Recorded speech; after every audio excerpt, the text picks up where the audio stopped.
కడప జిల్లా ప్రొద్దుటూరులో దారుణం చోటు చేసుకుంది.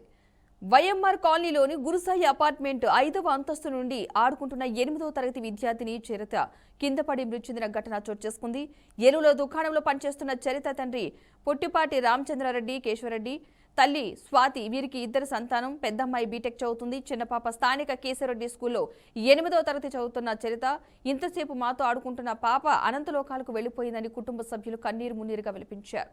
ఘటనపై స్థానికులు తీవ్ర 3 టౌన్ పోలీసులకైతే కేసు నమోదు చేసి దర్యాప్తు చేపట్టినట్టుగా తెలుస్తోంది.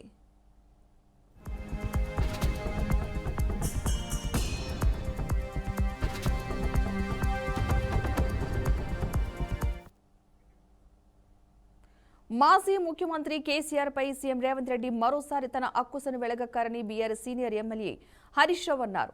హార్వర్డ్లో చదువుకున్న ముఖ్యమంత్రి తన గుణం మాత్రం మార్చుకోలేకపోయారని ఎద్దేవా చేశారు. హేట్ స్పీచ్ గురించి పుస్తకాలు అక్కర్లేదని, ముఖ్యమంత్రి ప్రసంగాలు వింటే చాలని హరీష్ రావు విమర్శించారు. ముఖ్యమంత్రి రేవంత్ రెడ్డికి ఉద్యమకారుల గురించి మాట్లాడే హక్కు ఉందా అని హరీష్ రావు ప్రశ్నించారు.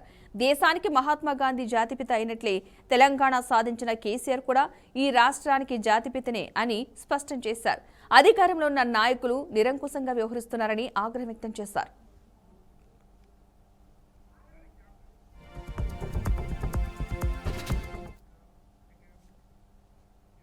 తెలంగాణ రాష్ట్రాన్ని సంక్షోభం నుంచి గట్టెక్కిస్తూ అభివృద్ధి సంక్షేమ దిశగా పరుగులు పెట్టిస్తున్నామని మంత్రి పొంగులేటి శ్రీనివాసరెడ్డి అన్నారు.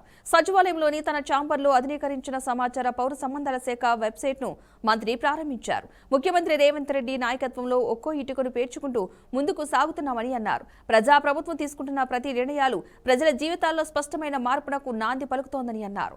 వ్యవసాయం, విద్య, వైద్యం, గృహ నిర్మాణం, సన్నబియ్యం, రేషన్ కార్డులు, ఉపాధి కల్పన ఇలా అన్ని రంగాల్లో ప్రభుత్వం చేపట్టిన సంస్కరణలు తెలంగాణను ఆదర్శంగా నిలుపుతున్నాయని మంత్రి అన్నారు. ప్రస్తుత పరిస్థితులకు అనుగుణంగా సాంకేతిక పరిజ్ఞానాన్ని విరివిగా వాడుకుని ప్రభుత్వం చేపడుతున్న అభివృద్ధి సంక్షేమ పథకాలను ఎప్పటికప్పుడు వేగవంతంగా ప్రజల్లోకి తీసుకువెళ్లాలని సమాచార శాఖ అధికారులకు పొంగులేటి శ్రీనివాసరెడ్డి సూచించారు.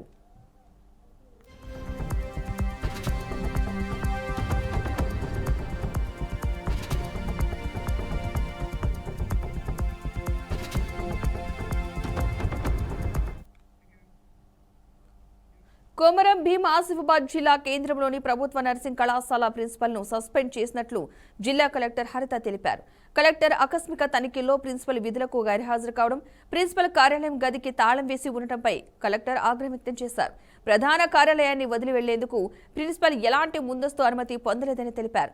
విద్యార్థుల సమస్యలపై ప్రిన్సిపల్ నిర్లక్ష్యంగా ఉన్నారని విద్యార్థులతో జరిగిన విచారణలో వెల్లడించారు. అయితే క్రమశిక్షణా చర్యలు ముగిసే వరకు సస్పెన్షన్ కొనసాగుతుందని వివరించారు.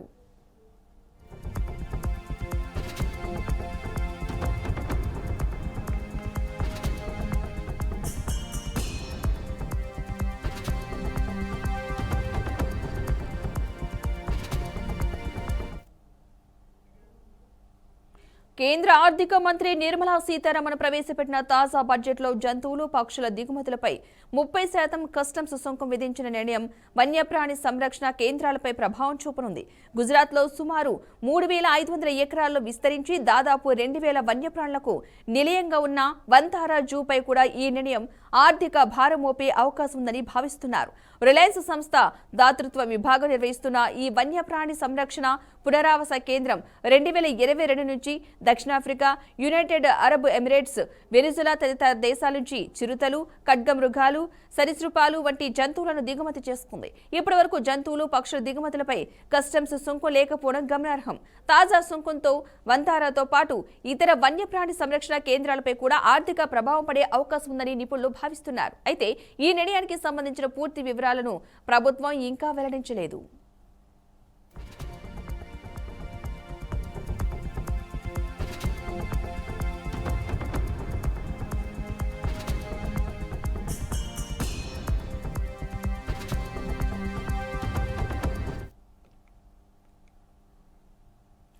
Election chief commissioner Gyanesh Kumar పై పశ్చిమ బెంగాల్ సీఎం మమతా బెనర్జీ తీవ్ర స్థాయిలో విమర్శలు గుప్పించారు. ఎలక్షన్ కమిషనర్తో ఏర్పాటు చేసిన సమీక్ష సమావేశంలో మమతా పాల్గొన్నారు. అందులో పశ్చిమ బెంగాల్లో కొనసాగుతున్న ఓటర్ల జాబితాల సవరణ, ఇంతకాలం నా అనుభవంతో ఇలాంటి అహంకారి, అబద్ధాల కోరి ఎలక్షన్ చీఫ్ కమిషనర్ను చూడలేదని మమతా బెనర్జీ తీవ్ర స్థాయిలో విమర్శించారు. ఎలక్షన్ అనేది ప్రజాస్వామ్యంలో పండుగ లాంటిదని అన్నారు. కానీ వీరు 58 లక్షల ఓటర్లను తొలగించారని, కనీసం తమపై వచ్చిన ఆరోపణలకు సమాధానం చెప్పుకునే అవకాశం కూడా ఇవ్వలేదని మండిపడ్డారు.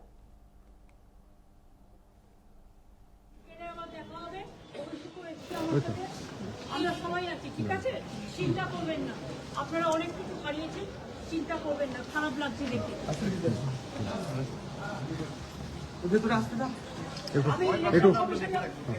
করবেন, এটা আমাদের জায়গা, এটা দিল্লির জায়গা নয়। পুলিশকে আমি যা বলার বলে এসেছি, এখানে ওরা ভেতরে ঢুকতে পারেন না, আর ঢুকলেও কিছু করতে পারবে না। আমি আছি, কেটে আমার দেখা হবে, অভিষেক এসেছি আমার সাথে, আমরা সবাই আছি, ঠিক আছে? চিন্তা করবেন না।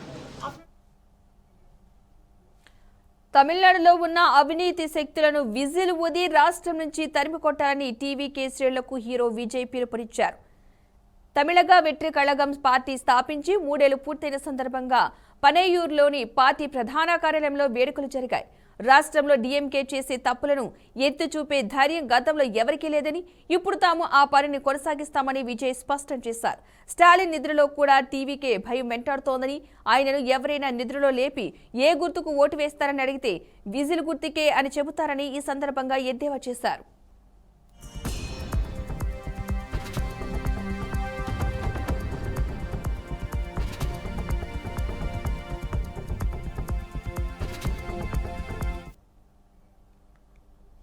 ఓ చిన్నారికి రెప్పపాటులో భారీ ముప్పు తప్పింది. బస్సు డ్రైవర్ సకాలంలో స్పందించడంతో పెద్ద ప్రమాదం తప్పింది. చిన్నారి ప్రమాదం నుంచి త్రుటిలో బయటపడింది. ఇది తమ చిన్నారుల భద్రతా విషయంలో తల్లిదండ్రుల నిర్లక్ష్యాన్ని స్పష్టంగా తెలియజేస్తోంది. తాజాగా కేరళలోని కోజికోడ్ చోటు చేసుకున్న ఘటనకు సంబంధించిన వీడియో ఒకటి వెలుగులోకి వచ్చింది. అక్కడ ఒక బస్సు రోడ్డుపై వేగంగా వెళుతూ ఉండగా అకస్మాత్తుగా ఒక చిన్న అమ్మాయి రోడ్డుపైకి పరిగెత్తుకుంటూ వచ్చింది. ఈ హృదయ విదారకరమైన దృశ్యం అక్కడే ఉన్న సీసీ కెమెరాలో రికార్డయింది. ఆ అమ్మాయి వేగంగా వస్తున్న బస్సుకు చాలా దగ్గరగా వెళ్ళింది. కానీ అదృష్టవశాత్తు ఆమె తెలివితేటలు చురుకుదనంతో ఆమె వెంటనే బస్సు నుండి దూరంగా జరిగి సురక్షితంగా ప్రాణాలతో బయటపడింది.